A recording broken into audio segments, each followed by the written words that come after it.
মুর্শিদাবাদের লালগোলা অঞ্চলের পদ্মা নদীর ভাঙনে বহু পরিবার বিপর্যস্ত হয়ে পড়েছে। বিশেষ করে রেজিনগর কাশীপুর এলাকা থেকে আগত আল মদিনা ওয়েলফেয়ার সোসাইটি এই সংকটময় সময়ে লালগোলার ক্ষতিগ্রস্ত 200টিরও বেশি সর্বহারা পরিবারের পাশে দাঁড়িয়েছে। শীতকালের আগমনের আগে তারা এসব পরিবারের জন্য শীতবস্ত্র ও অন্যান্য প্রয়োজনীয় সামগ্রী বিতরণ করে শীতের কষ্ট লাঘবের উদ্যোগ নিয়েছেন। পদ্মা ভাঙনের কারণে বহু বাড়িঘর নদী গর্ভে বিলীন হয়ে যাওয়ায় পরিবারগুলো কঠিন পরিস্থিতির মুখোমুখি হয়েছিল। এমন পরিস্থিতিতে সামাজিক এই সহায়তা তাদের জন্য জীবন্ত আশার প্রতীক হয়ে দাঁড়িয়েছে। স্থানীয় ও সামাজিক উদ্যোগের এই মানবিক প্রচেষ্টা স্থানীয় মানুষের মধ্যে নতুন আশার সঞ্চার করছে। লালগোলা অঞ্চলে পদ্মার ভাঙনের কারণে অনেক বাড়িঘর ধ্বংস হয়েছে এবং মানুষ নিরাপদ আশ্রয়ের খোঁজে বাস্তুচ্যুত হয়েছে। বর্তমানে বেশ কয়েকটি স্বেচ্ছাসেবী ও সামাজিক সংস্থা তাদের পাশে দাঁড়ানোর চেষ্টা চালিয়ে যাচ্ছে। আল মদিনা ওয়েলফেয়ার সোসাইটির এই উদ্যোগও সেই ধারাবাহিকতায় ব্যাপক প্রশংসা অর্জন করেছে। এই মানবিক প্রচেষ্টার শীতকালের শুরুতে প্রাকৃতিক দুর্যোগে আক্রান্ত মানুষের জন্য একটি গুরুত্বপূর্ণ সহায়তা হিসেবে মূল্যায়িত হচ্ছে।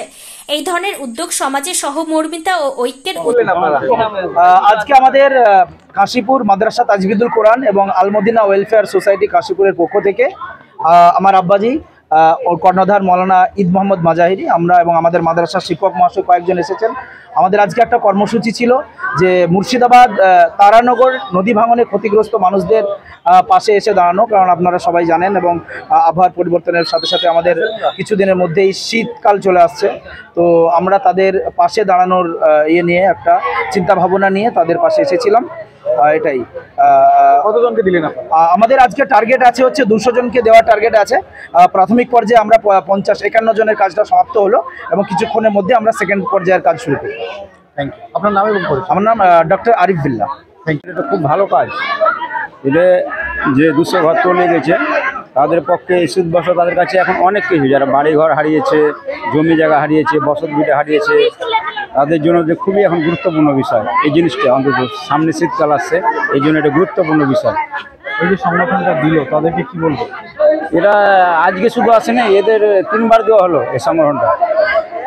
একবার মুড়ি চাউলের সাথে এসেছিল, একবার আবার শীতের সময় কম্বল নিয়ে আবার হাজির হয়েছে। কি নাম আপনার? আমার নাম শাহাবুদ্দিন শেখ। গ্রামের নাম কি? তারানগর। আপনারা আজকে আমরা কাশীপুর আল মদিনা ওয়েলফেয়ার সোসাইটির তরফ থেকে লালগোলার অন্তর্গত তারানগর গ্রামে আমরা এসেছি। ভাঙনে যাদের বাড়িঘর নেই তাদের কাছে শীতবস্ত্র দেওয়ার জন্য এসেছি। কতজনকে দিলেন? আমরা তো এখন মোটামুটি 55 কি 52 জন মতো দেওয়া হলো। আমরা 200 জনকে ব্ল্যাঙ্কেট দেবো, 200 জনকে। তার মধ্যে এখন আপনার আরো একটা স্কুলে আমরা যাব। এখানে যে 51 বা 52 ঘর যারাই ছিল তাদেরকে আমরা দিয়ে দিলাম। তাদের প্রত্যেকের হাতে আমরা কম্বল বা ব্ল্যাঙ্কেট তুলে দিলাম। এরপরে আমরা সেকেন্ড ধাপে ওখানে যে বাকিটা বিতরণ করবো ইনশাল্লাহ।